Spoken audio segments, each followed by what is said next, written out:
ما سدن waxaa la yiraahaa colaad waa garaad xume laba ruux oo in badan walaalo ahaa ama saaxiibo ahaa oo haddana col kala geeyay oo sidoodii ku kala jooga ayay ka hadlaysaa magaceedana waxaa la yiraahaa colaad waa garaad xume wuxuu yiri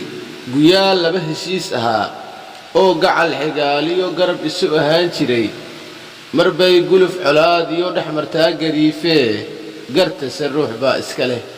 midna waa gardaran yahay heshiis goorta lala rabo intaan la isku gacan jiidin garbaa loo kacayo waxaa loo tagaa geed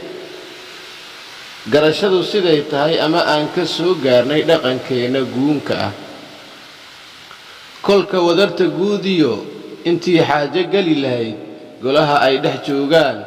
ruuxna aan gadaal jirin guntu ay dhammaystahay guud markeeda sheekada oday garaad leh baa fura dabadeed gartoodaa loo galaa horay la isla guuxi maayee midba goortii buu hadal marka hadalka guudiyo nuxurkiisa laga guro gadaal baa la isugu noqon mahmaah guun ah baa tiri labadii col kala geeyaa ammaan isuma geystaane mid waxaa ka guuxiyo wuxuu geystay buu garan midna waa gartiisee wuxuu goostay kelinimo inuu gaar ahaan karo waan ka maarmayaa gacan ama garab isiintaada wuu yidhi sidaan sheegay goor hore gabagabada xaajada mid baa geystay qaladka oo midna waa gartiisee colaad waa garaad xume